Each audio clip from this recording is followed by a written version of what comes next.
شوہر جو بیوی کے ساتھ جماع کرتا ہے اور وہ اس کا وہ سپرم کمزور ہے، وہ آگے بیضے تک نہیں پہنچ پاتے، یا انہوں نے لڑکا لینا ہے یا لڑکی لینی ہے، تو وہ شوہر اور بیوی اپنا جب نطفہ ڈاکٹر کو دیتے ہیں تو وہ اس مشین میں اس کو کیا ہے تخصیب عربی میں کہتے ہیں ملا کے دے دیتے ہیں کہ لڑکی والا وہ الگ کر دیتے ہیں، فقط لڑکے والا دے کر رکھتے ہیں، تو وہ تو میاں بیوی کا اپنا ہے، نکاح والا ہے، وہ بھی رکھ رہے ہیں، تو اس میں بھی حرام کام ہو رہا ہے۔ اس میں حرام کام کیا ہو رہا ہے کہ وہ جو وہاں پہ جا کے نطفہ دیتے ہیں تو اس کو رکھنے والے بھی کون ہوتے ہیں؟ نامحرم ہوتے ہیں، اور وہ بھی دیکھ رہے ہوتے ہیں۔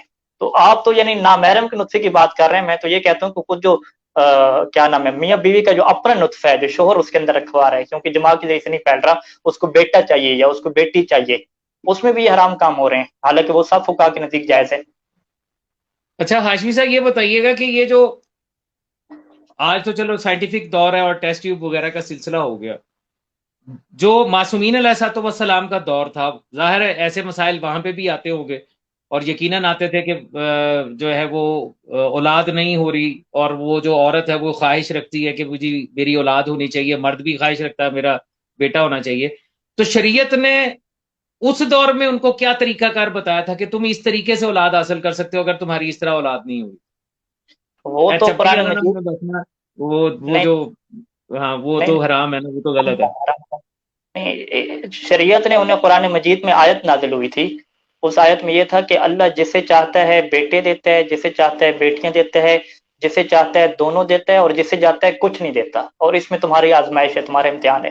یہ قرآن مجید کی واضح آیت جو ہے نازل ہوئی، لوگوں کو بتایا کہ آزمائش اس طرح سے بھی ہوتی ہے، اور قرآن کا واضح جو ہے وہ اعلان ہے کہ کیا تم ایسے چھوڑ دیے جاؤ گے، تمہیں نہیں آزمایا جائے گا؟ یہ بالکل ہر ٹھیک ہے، انسان اب کی آزمائش ہے، وہ دیکھا جاتا ہے۔ تو قرآن نے بالکل ٹھیک ہے تو یہ اور اہل بیت علیہ السلام نے تو اسے آزمائش کہہ کے رکھا کہ یہ آزمائش ہے تمہاری، تم جو ہے وہ اس کے اوپر صبر کرو اور حرام طریقوں کی طرف نہ جاؤ، فقط حلال کی طرف جاؤ۔ یعنی اس دور میں جو ہے وہ ایسا کوئی دوسرا طریقہ کار نہیں تھا کہ جس کے تحت جو ہے وہ ایک مرد اور عورت جو صاحب اولاد نہیں ہو سکتے وہ کوئی ایکسٹرنل نطفہ جو ہے وہ حاصل کر کے اور اولاد حاصل کر لیں، ایسا کوئی طریقہ کار نہیں تھا۔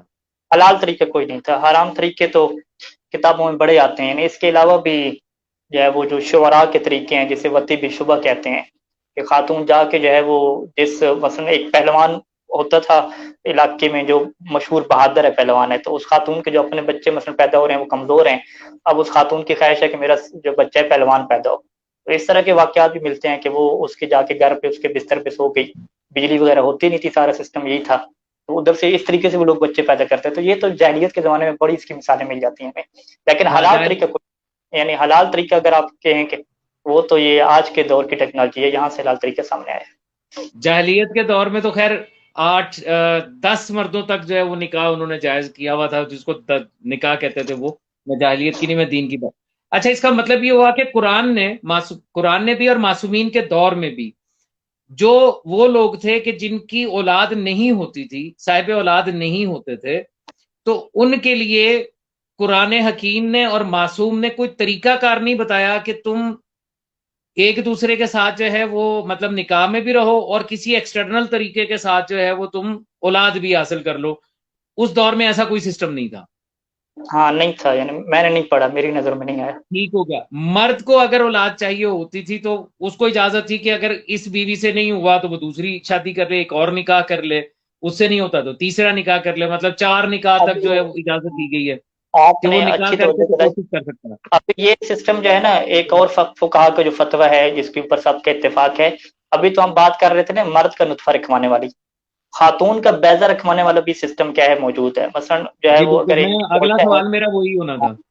تو اس کے اوپر تو کوئی روایت بھی نہیں ہے نا، یعنی سید سستانی دامت اللہ علی جو مرد کے نطفے کے رکھنے کو حرام کہتے ہیں، ٹھیک ہے، لیکن وہ بھی اس مسئلے میں کہتے ہیں کہ خاتون کا بیضہ رکھا جا رہا ہے، یعنی نامحرم خاتون ہے اس کا بیضہ جو ہے اس کی زوجہ کے اندر رکھا جا رہا ہے، تو وہ کہتے ہیں اگر اس کے اوپر بھی کوئی حرام کام نہیں ہوتا، کوئی ڈاکٹر وغیرہ دیکھتا نہیں ہے، خاتون دیکھتی نہیں ہے، بے پردگی نہیں ہوتی اور وہ حلال طریقے سے حاصل کیے جاتے ہیں، تو اس کے حرام ہونے کے اوپر تو کوئی روایت بھی نہیں ہے۔ ساری کی ساری روایتیں کیا ہیں مرد کے نطفہ کے اوپر ہیں، جو خاتون کا بیضہ جسے کہا جاتا ہے اس کے ٹرانسفر کرنے کے اوپر کوئی روایت بھی نہیں ہے ہمارے پاس، حرمت کے اوپر۔ بالکل ٹھیک ہو گیا۔ اب دیکھیں، اب میں بالکل میرا خیال ہے ٹائم بھی ختم ہونے والا، سوری 10 منٹ رہ گئے ہیں، اور وہ 10 منٹ کا جو کنکلوژن خطاب ہوتا ہے وہ اس کا شہباز کا ہوتا ہے، اور میں نہیں چاہتا کہ اس کا حق مارا جائے۔ تو ایک آخری جو سوال میں کرنا چاہ رہا ہوں وہ یہ ہے، 2 وہ فتوے لوگ آ کہہ رہے رہے ہیں کہ ہیں۔